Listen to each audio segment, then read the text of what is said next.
Hello, everybody. Welcome to Community CPA's 3 p.m. webinar. My name is Catherine Tran, and I work with Yingsa at Community CPA. Thursdays is our special day when it comes to webinars because we have our guests with us.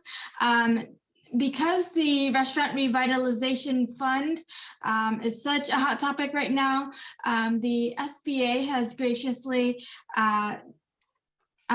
we've invited them and they are coming on board to do a training for you. So Jayne, thank you for coming. Absolutely. Thank you so much for having us again. Yes, yes. And Dave, I know you're there as well. So thank you for participating on this webinar. Okay. If you don't mind, I'll say a quick thing about Sure. Community CPA and then we'll turn it over to you. Perfect. Okay, awesome. So Community CPA, we are a full service accounting firm. Our staff is very diverse. So among us, we speak 9 different languages to help better serve the needs of our clients. If you are interested, we are able to help in a variety of different ways. So accounting, payroll, taxes, tax audit, and business consultation. So please give us a call. Our phone number 515-288-3188. I will now actually turn it over to Jayne Armstrong. Jayne is the district director of the SBA Iowa District Office. So thank you, Jayne, for coming on again. Absolutely. A couple times now, so we really appreciate this opportunity. Well, we're always here to support you guys, and we appreciate the collaboration with Community CPA. So thank you for everything you do for small business, and we're proud to partner with all of you. And also, too, I have my colleague Dave Lintel on as well. I'm going to be doing the presentation, but we've been all tag teaming across the board with our team, doing a lot of these presentations, and just want to make sure everybody knows too, the best way to reach me, and Dave, if you could put into the chat my email address, but email is the best way. We are currently not operating full-time in the office. We are still teleworking, even though I'm in the office right now. So that is the best way to reach us, by email, and we can respond and just, so Dave will put in my email address and we'll go ahead and get started on this. We're calling this RRF because it's a lot easier with all the programs going on at the SBA under the Recovery Act, or the economic recovery programs that we are overseeing. But the American Rescue Plan Act authorized this program, and there was $28.6 billion right now appropriated for the program. We know, everybody knows that this is not going to be anywhere near enough funding. And so they, all of the leadership in Washington and Congress and the administration and the agency, everybody's in industry associations have been looking at this, trying to figure out what was the amount that we're really going to need. So this is to get the program started, and we do anticipate, although we don't have confirmation on anything yet, that there will be a lot more funding added to this program. So I don't want to get hung up on the $28.6 billion. There will be more down the road. So the appropriations, the funding must be used. We're looking at eligible expenses from this point out through March 11th, 2023. Dave, next slide. So I know restaurant is in the title, and that's it's a lot of related industries, not just restaurants. So if you're a food truck, a food stand, or a snack bar, or a cart, caterers, all types of bars and saloons, snack bars, bakeries, brew pubs, tasting rooms, tap rooms, breweries and microbreweries, wineries and distilleries, and inns that serve food and beverage. So with some of these, and we'll get into this as we get it further in, but some of those industries or those types of businesses, the key to this program is that on-site sales of food and beverage must be at least 33% of the gross receipts. So that is the focus of this. It's not for like beverage distributing or anything like that. There has to be at least a third of the sales on site uh, at the business. So we'll be talking more about this as we go forward. And so Dave, next slide. So how much are you going to be eligible for? So the minimum amount for this is $1,000.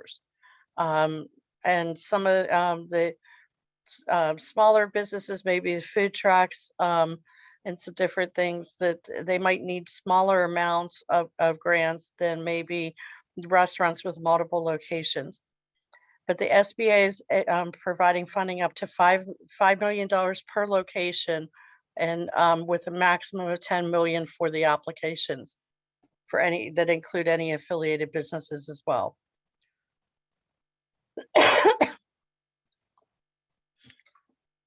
Dave, do you want to go to the next slide?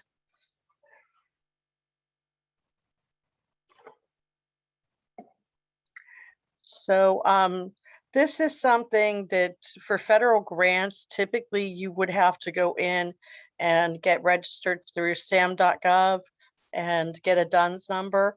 And fortunately, behind the scenes, you have a lot of champions, because I have to do a shout out to Julie Verratti, who's our new head of SBA field operations, who also has several brew pubs. And when she came on board with the Biden administration, came immediately in and threw herself into this program and the writing of the guidelines to make sure it was as streamlined as possible for the industry. So it made sense, because the restaurant and related industries have been among the hardest hit with the pandemic. So I just wanted to do a shout out to her, because some of these things were streamlined and they were able to get around the statute to be able to do that. So next slide, Dave. Oh, I wanted to mention too, if anybody uses an ITIN number for their tax ID, that is acceptable as far as if you don't have an EIN for the business.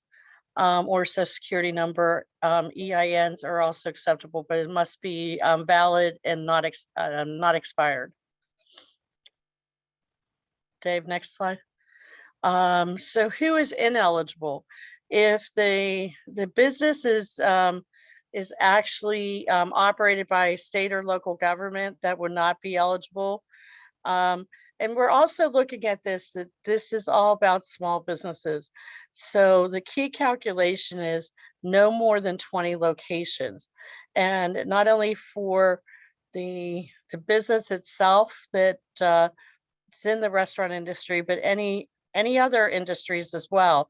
And as an example for this, if a business has 16 locations for a restaurant, and then the business owner also owns 5 dry cleaners, that's 21 businesses and locations for businesses, and that business will not be eligible for this program.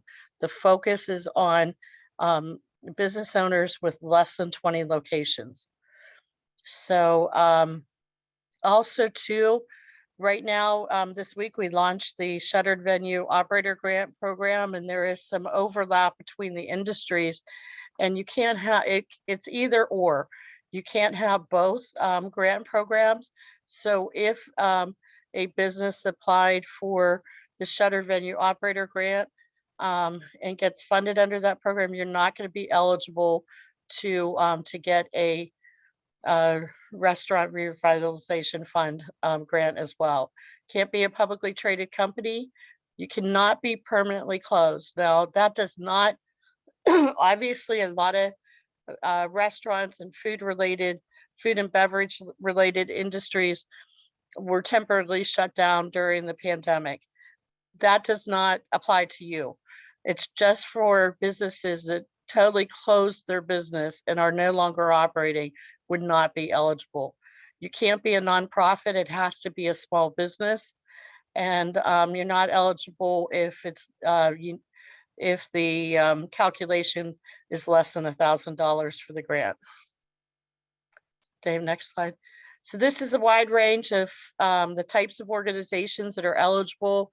Everything from CNS Corps, partnerships, LLCs, sole proprietors, self-employed, independent contractors, tribal businesses. And just wanted to note too, that the B corporations are eligible, but they would select either the C Corp or S Corp on the application, depending on how their tax structure is. So let me see if I'm missing anything on that. If an entity has a management company with an EIN and several locations with separate EINs, you have to apply at the management company level. If you do not have a management company and you have separate locations with separate EINs, then you would apply at the individual location level. So just wanted to clarify that. One thing is there's a lot of crossover. A lot of businesses that will be applying for this grant also applied for the PPP, and we'll be talking about the relationship here in a couple slides. But just wanted to make sure that to just keep this in mind. However you applied for the PPP is how you should apply for this. Don't mix it up with separate EIN numbers and confusing things and the structures and everything. Keep it the same structure as what you applied when you applied for the PPP, as long as it's accurate and legal, of course. So I'm not saying make it, you just want to keep it, make sure that it's consistent as far as the addresses and how, whether you used a management company or individual locations. Franchises, of course, franchises are eligible. SBA works very closely with a lot of franchises. The key is that you have to be on the franchise registry. So that when you go into the application portal, there will be a link there to look at the franchise directory and to make sure that your franchise is approved on the SBA franchise registry. What that means, if they're not, I mean, then the franchisor needs to hurry up and get information into the SBA so that the franchisees are going to be eligible. But the way the franchise registry is just a way for SBA to, I'm sorry, it's an approved list that if you're on that list as a franchise, or it just means that we're looking at it from the perspective of the small business having enough control to run the business. And so looking at it from that standpoint, and so that's why we have the franchise registry to look out for small business interests. So you can look up the franchise registry on there. And if you have PPP and everything, you're already, you've been through this process. I think some of this is going to be a moot point, but just wanted to make sure that you knew it was similar to that. Dave, before I get off track, I'm sorry. So bankruptcy, you can have pending bankruptcies and be eligible for the RRF. Applicants have to be operating under an approved plan on your reorganization. And it can be either Chapter 11, 12, or 13. And you have to obviously meet all the program requirements for the RRF to be eligible for funding. You're not eligible if your business permanently closed, if you filed a Chapter 7 liquidation bankruptcy, or if you have filed under Chapter 7, 11, 12, and 13, but it's not under approved plan of reorganization yet. And again, just to distinguish, when we're saying closure, permanently closed is where you shut down the business, not temporarily closed, which is the example of a lot of restaurants and related businesses were shut down because of the pandemic for several months. So if you were shut down because of the government direction, temporarily, you are eligible for this program. So how does it cross over with the PPP program? So any PPP funding that you received, and say if you got a first draw and a second draw, 2 PPP loans, you would add the total amount up, and that amount is subtracted from the total amount of your eligible grant. So say you're eligible for $1 million grant, but you received 500,000 already in SBA PPP funding, then that means that your grant would be lowered to $500,000. So there is crossover with this program, but only with PPP, not EIDL. You do not subtract EIDL with this. And this is so important. I can't emphasize this. Don't complicate it just with simple technical errors. But if you received a PPP loan, you have to use the same EIN number for this grant application as you did on your PPP application.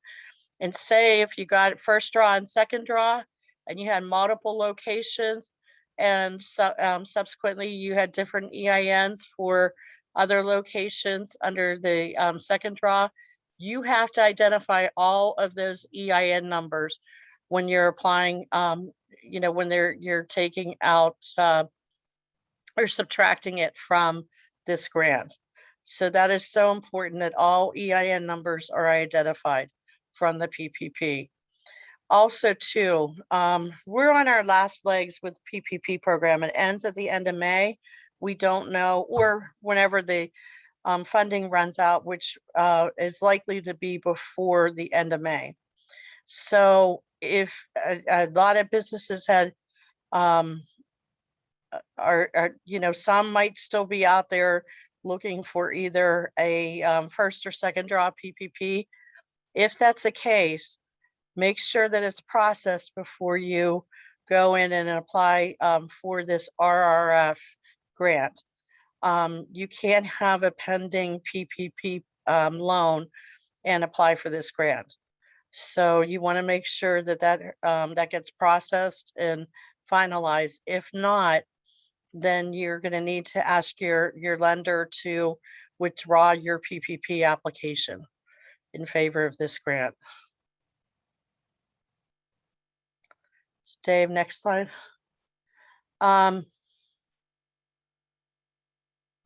So you also have to certify that current economic uncertainty makes this necessary, the RRF necessary to maintain your operations. I think that with the restaurant and accommodations industry, or restaurant and food service related industries, I don't think that's a hard statement to make, because you were one of the hardest hit industries in the pandemic. But just to let you know that there's self-certification with that. Dave, next slide. So what is eligible under the Restaurant Revitalization Fund? So it's basically everything, a lot across the board. So you have all your business expenses, everything including sick leave, utility payments, maintenance, anything PPE that you've bought for the business, any PPP equipment itself, or cleaning materials, food and beverage expenses, including raw materials. And just FYI too, for if you were a food truck, this would also include gas that you can also have in there too, that you can identify as a business expense, the gas for the truck. Business operating expenses, everything from insurance and marketing fees, license, legal, any of the equipment for POS. So it's really a broad range. Now on the construction side, a lot of businesses needed um, to adjust or have some construction expenses, or you have some construction expenses related to outdoor seating or just even reconfiguring some things inside. Those are eligible, but it has to be pandemic related. It can't be for you were planning that you're just expanding the restaurant or the coffee shop or whatever. We have other programs for that. That is not the purpose of this, of anything under the Economic Recovery Act. It's to maintain the business and to keep the lights on and your employees employed. So no, you can't just take a grant and just, hey, we're gonna build a deck on here or whatever. It's not gonna be covered under these expenses as eligible. Business debt, anything, um, you can have mortgage obligation, both principal and interest. The one thing is it can't be for prepayment. And so say you have you could go back with a past debt that you have, credit card payments and things that you put a lot on credit cards this past year. You can do that. You just can't, if you have like monthly expenses or different things like that, you just can't prepay that, um, or any type of, it has to be that monthly service and those expenses. Dave, am I explaining that part correctly? You just can't have any pay in advance of any business expenses. Right. You can't prepay principal or interest, but you can use RRF for your monthly principal and interest payments, and that does include on SBA loans as well. It's just like Jayne said, you can't prepay any of accumulated debt, but you can make your monthly loan payments. Thank you. Next slide.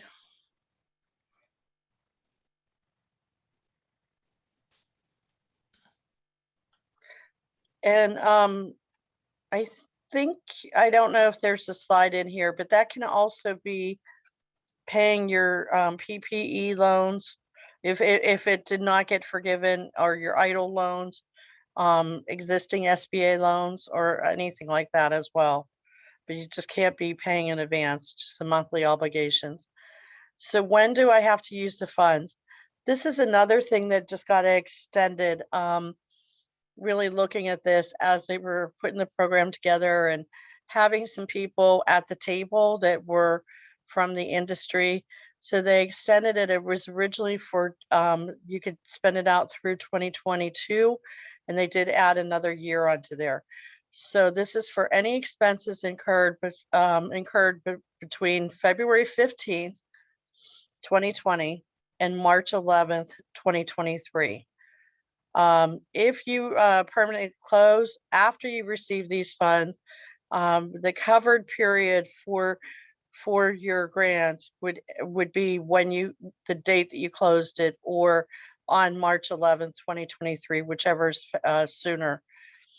If you don't spend any of the funding, the grant, by the end of the period of March 11th, 2023, then those funds have to be returned to the government. And I don't think anybody is going to want to do that. So I'm sure everybody's got the expenses with everything that's gone on this past year. Hope this just really helps to keep the businesses, to really help with the long-term planning. When do I have to use the funds? So the use of funds assessment. So there's going to be a more detail coming out on this, but there is going to be a detailed expenditure report that you and a certification that you will make later that just shows that you used it for eligible expenses, and you're required to do a self-reporting unaudited data, just detailing how the funds were used each year. So there's going to be more information coming out from the SBA in the next couple weeks with this. I know they're going to try to make it as streamlined as possible, though. And just understand, I mean, these are your tax dollars, so it's also the oversight, the stewardship of the use of the tax dollars.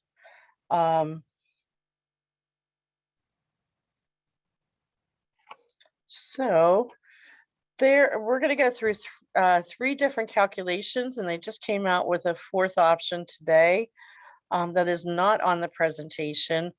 But the first calculation, and keep in mind too, one of the things that we've frustration on our end as we've been, Dave and I have had a lot of frustration with this as we've been helping a lot of businesses through the course of the past 14, 15 months.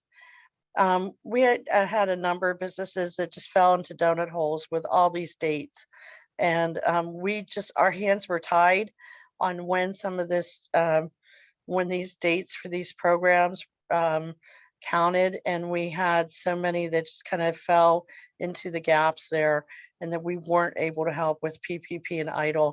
And I think that's the beauty of this program. I think that kind of shores up some of the gaps that we've had. So 3 calculations. The first one, if your business was in operation prior to or on January 1st, 2019, then you're going to take your 2019 gross receipts, subtract your 2020 gross receipts, and again, the combined amount for your PPP loans, and that's going to be your calculation for your grant. Now, keep in mind, PPP only, not EIDL. Forget about EIDL. Forget about any state. It's only the PPP total amount that you've gotten. So that's going to be a very clean way to calculate your grant amount. Next slide. Calculation 2 is for applicants that were open partially in 2019. You're going to take your average 2019 monthly gross receipts and times it by 12, then minus your 2020 gross receipts and the PPP loan amounts combined. Now, if you fall into some of the dates on these on this calculation, you can decide whether you want to do. You have the option of this first or the second or third calculation to determine your grant amount. Just keep in mind that the third one is more because it's more recent and there's not as much history on the business. It's probably going to take a little bit longer on the calculation 3 as far as processing is concerned. But these will be as streamlined as possible. By the way, before I get into third calculation, everybody's used to the EIDL loans went through our Office of Disaster Assistance. The PPP, you're used to working with your lenders on that. This program is directly through the SBA, and we'll get into the application process, but you will not be working with the banks on this. So calculation 3 is for applicants that started the business, or began operations on or before January 1st, 2020 and March 10th, 2021. And then applicants who had not yet opened, but had incurred some eligible expenses as of March 11th, 2021. You guys, we don't make up these dates. These are already decided. And I know there's a lot of dates and different calculations out there, but I truly feel with some of the situations that we've been working with in this past year, trying to fit new startup businesses into these programs, that this kind of covers a wider range of businesses and should shore up some of the donut holes we've seen.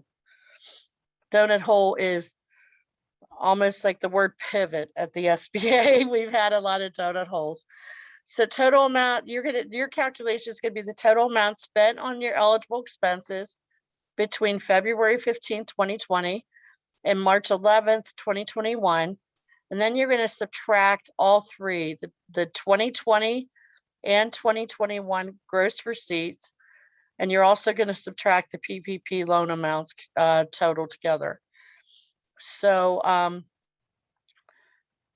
and if you began operations in 2019 at some point, you can elect between the second or third calculation. Jayne, did you want to touch on calculation 4 real quick, or do you want me to do that? Yeah, why don't you, that came in while I was on some other things that just happened. Yeah. So you're probably better to speak to it. Calculation 4 is very simple. We don't have a slide for it yet, but really what it boils down to is if you have multiple businesses that fall within different calculations. So for example, let's say you have 3 businesses, one that you'd use calculation 1 for, a second one that because of when it opened, you'd use calculation 2 for, and then, one that you just opened that you'd use calculation 3 for. That calculation method for your potential loan amount is you do the calculation for each business first based on its calculation, and then you combine the 3 amounts that you get at the end of that calculation to determine your loan amount. Okay. And that's all there is to it.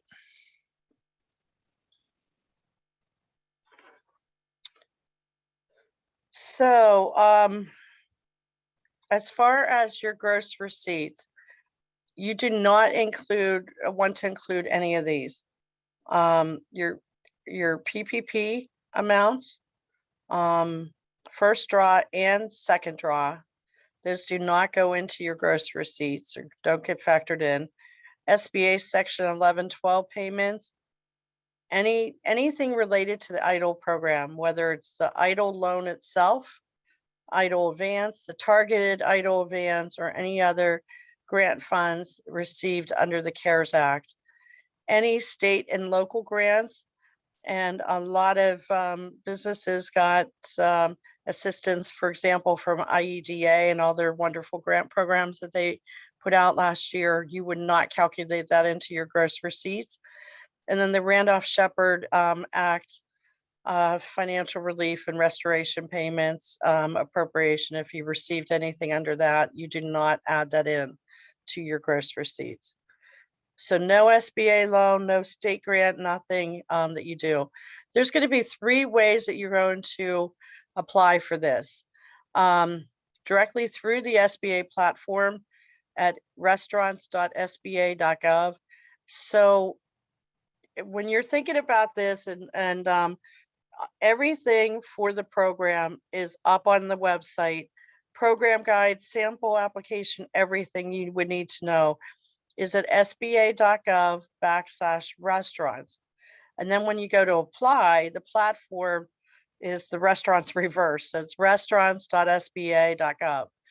And that is where starting tomorrow at 8 a.m. Central Time, you can go in. They're going to open it up for to set up your information if you want to go ahead and set up your account and then have that preset. So it's one less step you have to do on Monday as this opens up. The program is going to launch. The application portal will launch on Monday morning, the 3rd, May 3rd at 11 o'clock Central Time. And it's important, and we'll get into that. But also too, SBA is partnered with a number of point of sale vendors, such as Toast and Square,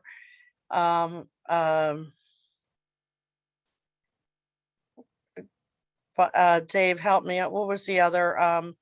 Clover was the other Toast. one. Toast Square Clover, and they added another one today, but I don't recall off the top of my head what it was. Cola.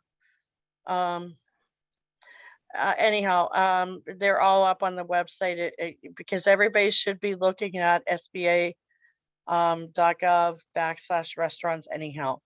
And so the point of sale providers, you can apply through them or through the website, the online portal.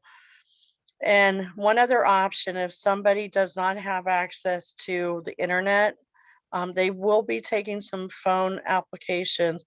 This is probably the least desirable of the three because it will take a little bit longer because that is also the helpline or the information line, and they will have to download forms and different things.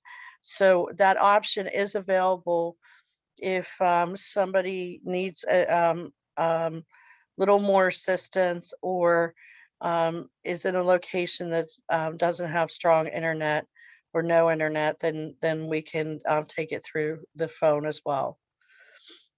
Okay. So what do you need to apply? So the application itself, which a lot of people have already gone through and seen the sample application that's online, you will not actually use the one that a lot of people have just looked at it to kind of figure out what information they're going to need. The application is actually an online document that you will fill out and upload. And then you have verification of your tax information, which is the IRS 4506T. It's important too, you guys, on these. Competitions could be tight on this. This is a national program. Remember, we're in an unprecedented time too. The demand is always high for these. So if I could recommend one thing, sometimes it's just make sure everything where you're supposed to sign something, that your EIN numbers match, that you're signing your name the same way, you're dating things where they ask. And a lot of this is just protect you too on the cybersecurity side as well, and making sure I'm trying to protect against any fraud or anything like that. So just make sure everything is all matched up and completed. Also, gross receipts documentation. So there's a number of ways to any of the following documents that would demonstrate your gross receipts. Showing your eligible expenses. It could be your tax returns, 1120 or 1120S on the forms, form 1040 Schedule C or Schedule F. For partnership, the partnership's IRS Form 1065, including your K1s, bank statements.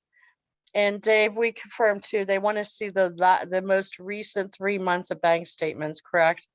Yes.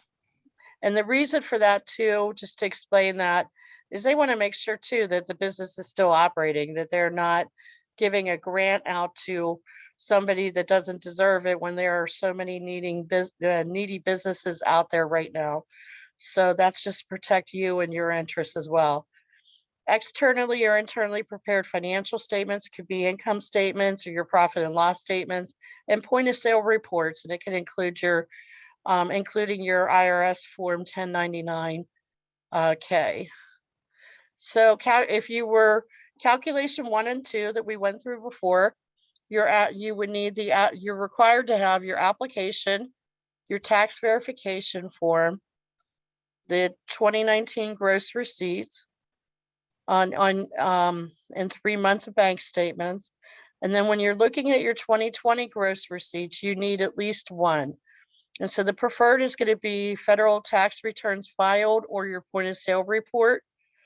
But we will also accept externally or internally prepared financial statements, such as your income statement and profit and loss. But you have to sign, date, and certify to the accuracy of those. And that will be on there too. So calculation 3, which is for the newer businesses, you're required to have, again, the application, the tax verification form, 3 months of statements, 20 and 21, I'm sorry, 2020 and 2021 gross receipts.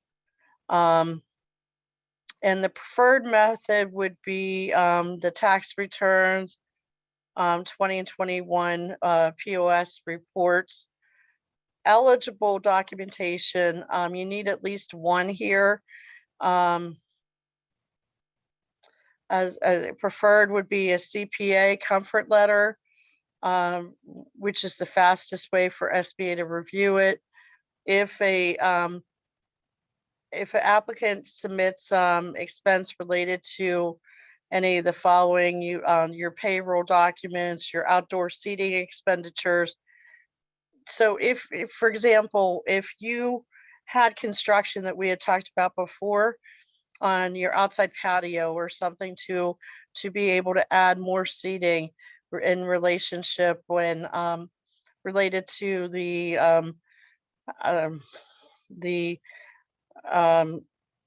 spacing of the clientele, then you wouldn't make sure that you have copies of documentation of your invoices and payments on that. Business debt, which could be your lender loan statements. And also accepted would be externally or internally financially, the financial statements that we had discussed, profit and loss and income statements. But because these are internally prepared, just make sure you sign, date, and certify that they're accurate. And then if you would also have your payroll documents, the invoices and payments, as well as your lender loan statements. So a lot of similarities, but some flexibilities on those calculations on the forms that you would need or documentation. Dave, next. So if you're a brew pub, tasting room, tap room, brewery, winery, distillery, or bakery, as an example, then it's real important that, and same thing as if you're an inn and you have on-site food and beverage sales, it has to be a minimum of 33% or more in your gross receipts.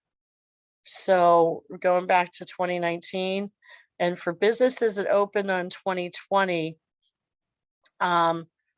for the it has to be in your business model that you were planning on at least 33% of the gross receipts would be in on-site food and beverage sales.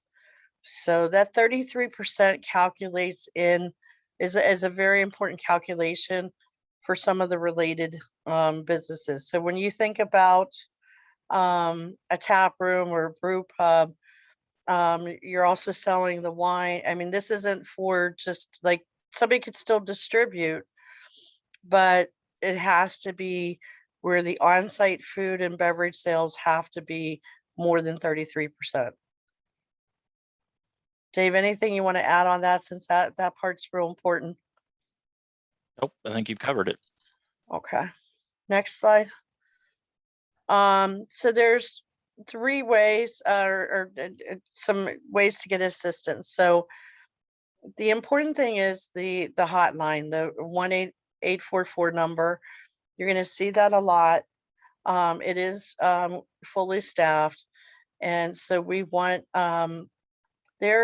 I wanted to share this because it's the same thing with the Shuttered venue operator grant.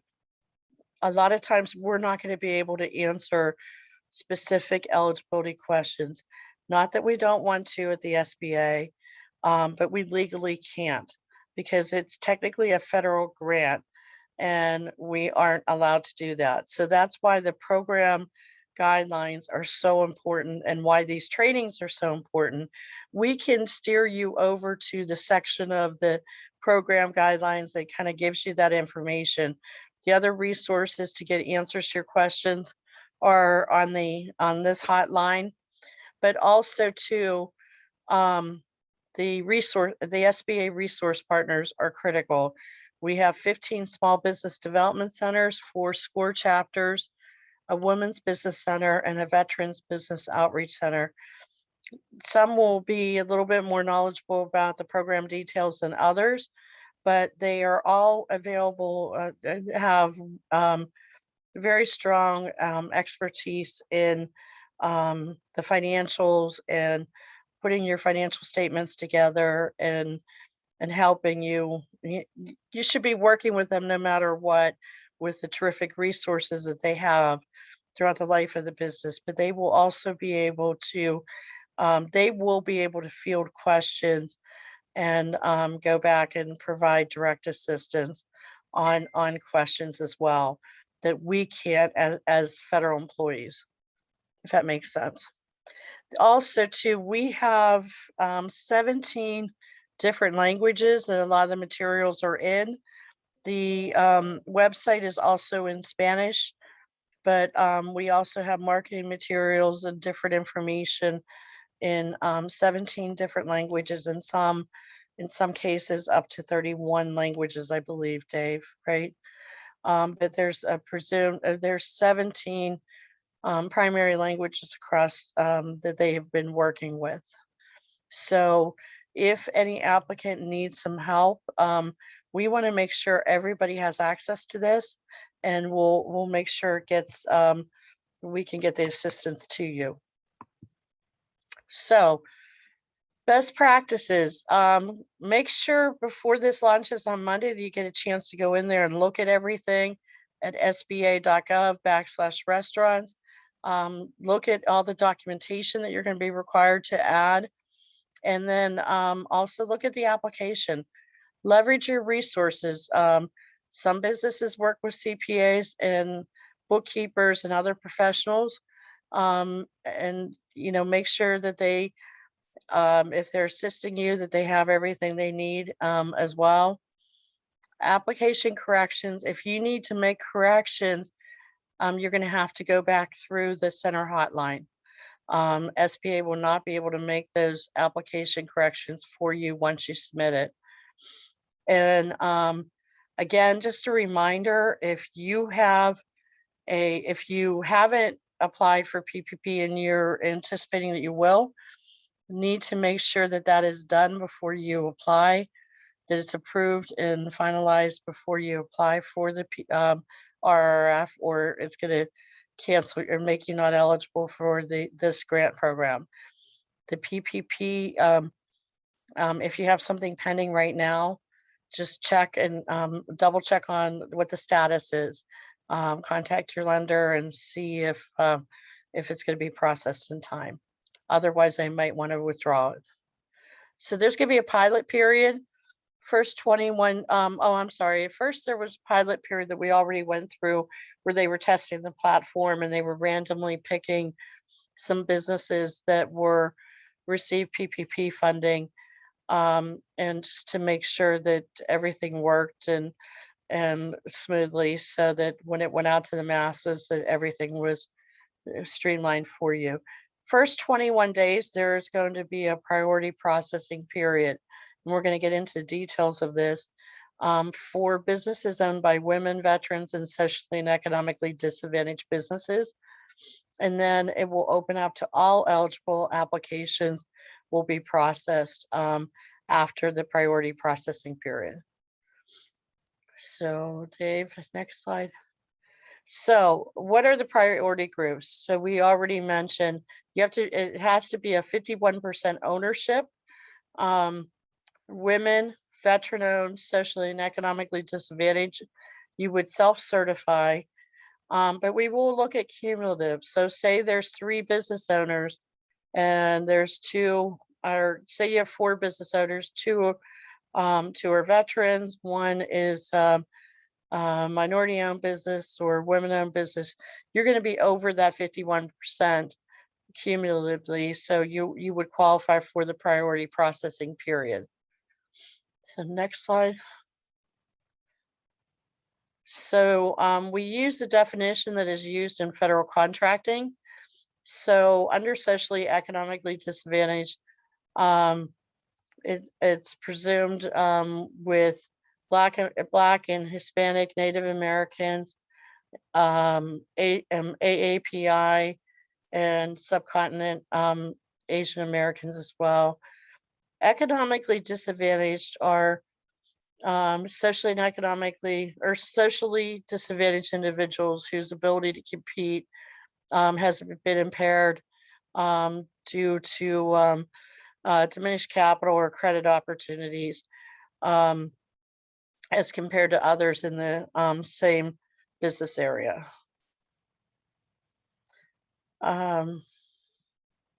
So you cannot, if you do not fit that right now, you cannot rush out this weekend and reorganize your business just to qualify for the priority period. You will be automatically disqualified from this grant. Just like with SBA lending to, our regular lending programs is really looked down upon. This is the whole purpose is, if you remember when PPP launched, just remember just think smallest of small businesses, the businesses on Main Streets, the mom and pops. This is what this is all about, is making sure that the smallest of small businesses get access to this funding and they're not left behind. So there are funding dollars set asides as well. So $5 billion set aside for applicants who have gross receipts of less than 500,000. Then an additional $4 billion for businesses that have gross receipts between 500,000 and 1.5 million. And then for the very small businesses with less than $50,000 in gross receipts, there's 500 million set aside for this program. And that's what I was talking about, looking at priority processing periods to make sure that nobody's left behind on this program. There's going to be plenty of funding for everybody. And a lot of businesses have been helped with these programs. So please, if you do not fall into one of those categories, don't go out to change anything to make yourself eligible, and just be patient. There's going to be funding for everybody, or I shouldn't say that. There's going to be funding, a lot of funding available under this program, and there will be more money added. So this program is Dave, and I won't speak for Dave, I will speak for myself on this. We have been through a lot with all of you the last 14 months, and it's killed us that there were some businesses that we couldn't help or didn't get as much help as they really needed. This program's a game changer, you guys. I think that there are so many elements to this that are really going to help a lot of small businesses. So just please, we look forward to working with you and making sure you get across the finish line on this. And if you reach out to us and there's a question that we can't ask or we can't answer legally, we will make sure that you get the answer that you need as you go forward. So Dave, we've got some questions in okay. the Q&A and in the chat. I'm going to pull the I'm sorry, I got a little emotional on there. All right, Jayne. Thank you. Okay, so the first question is, the tax preparer e-filed my restaurant's tax return and emailed me a copy without the signature from my record. Can I upload the tax return as is, or do I need to upload a signed and rescanned tax return? My understanding is those have to be signed. So whatever you need to do on your end, if that includes signing it and then rescanning it, I would recommend that. Next question. My restaurant's 2020 tax return hasn't been filed yet, so I'm using a printout of POS sales report for 1/1/20 through 12/31/20, but the printout doesn't show POS logo, PS vendor, or any information about the software itself. It is just a sales report printed on a plain sheet of paper. Will such a printout of the POS system be considered as a POS report. I don't have enough guidance on that to That is answer a that question question. to reach Yep. out to the call center on. Yep, you'll need to ask the call center that one. And I think too, if that's another thing to point out to you too, is if you're applying through SBA or whether you're applying through the POS. If you're applying through the POS, it should show on their end, I would imagine, when they're submitting it, if they're one of the approved partners that is handling the applications. Yep.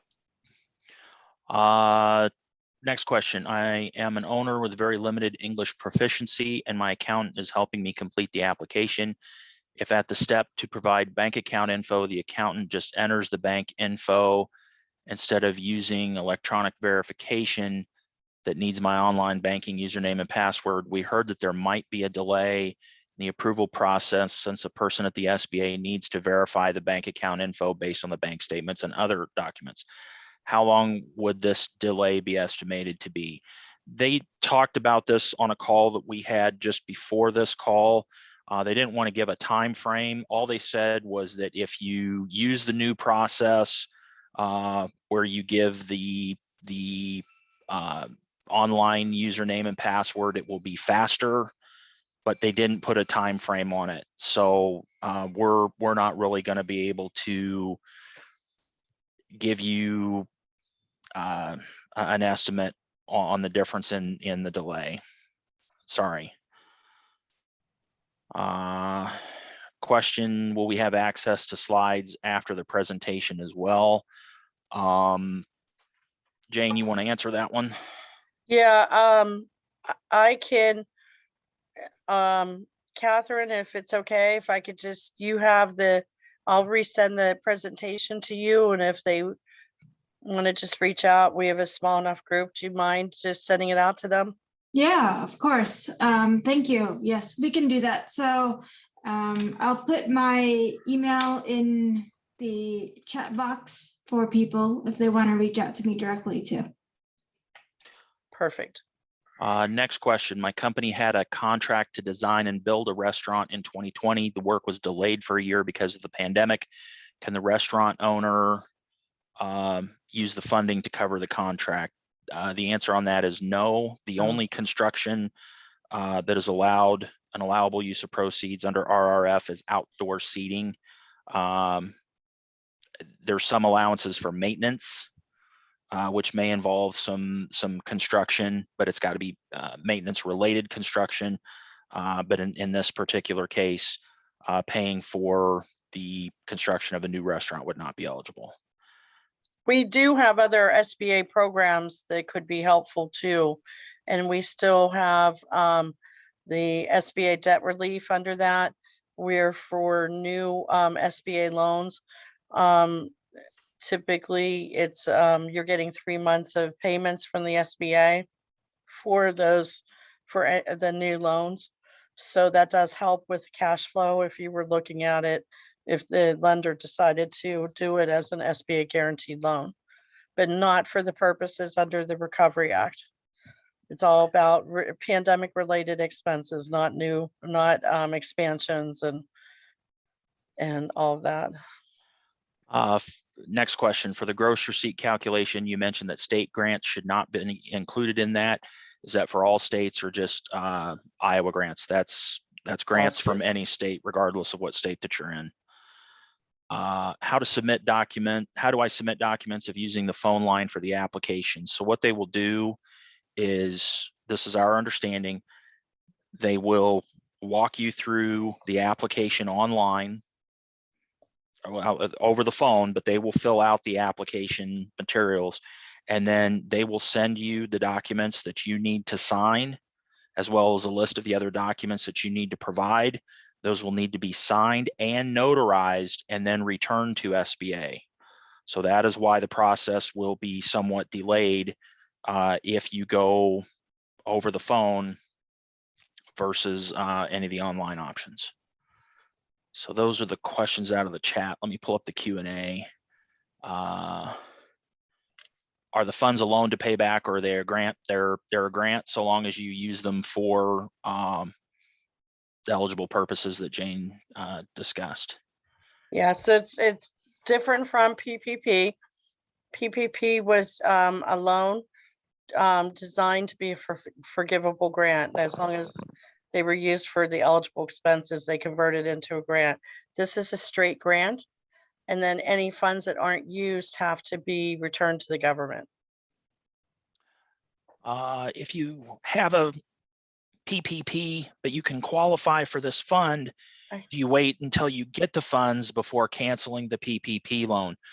No. If you have a PPP that's already been approved and it's already been dispersed, your PPP amount will be subtracted from your RRF. So like in Jayne's example where she talked about, if you got $100,000 RRF and you had a $50,000 PPP, then you're only going to get 50,000 from the RRF because they're going to subtract the 50,000 that you previously had.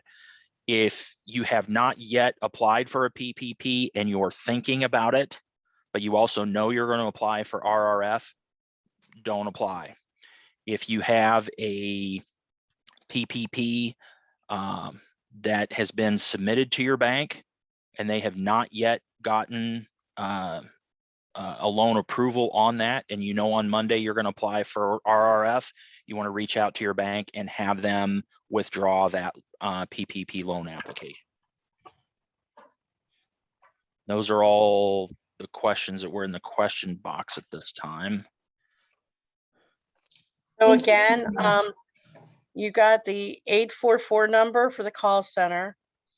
Our district office at 515-284-4422. We are still teleworking, so email is preferred.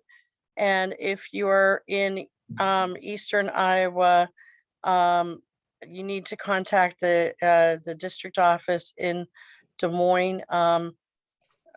Our branch manager in Cedar Rapids has been detailed specific to this program. So we will be answering all questions and referring all calls over to the Des Moines office. I will give my email address, Jayne, JAYNE.Armstrong@sba.gov. I will pull in Dave if I need to, but I'm not going to give out Dave's number because Dave is the point of contact for everything and he will kill me. Everybody contacts Dave. We're I think every banker, and no, we've been tag teaming on a lot of this, but I'm willing to give out my personal email. And then if anybody needs anything, just remember, we just there might be some questions we can't answer, but we will get you to the people to get you the answer. Thank you so much, Jayne. Thank you, Dave. We really appreciate your time here. I know you spent more than a half hour, so really appreciate the— I'm sorry. No, this is great. I really appreciate the in-depth discussion on it and that you answered these questions. So thank you again for your work and for partnering with us. Thank you. Appreciate it. Thank you. Thanks, Dave. Bye, everyone. Bye. Take care.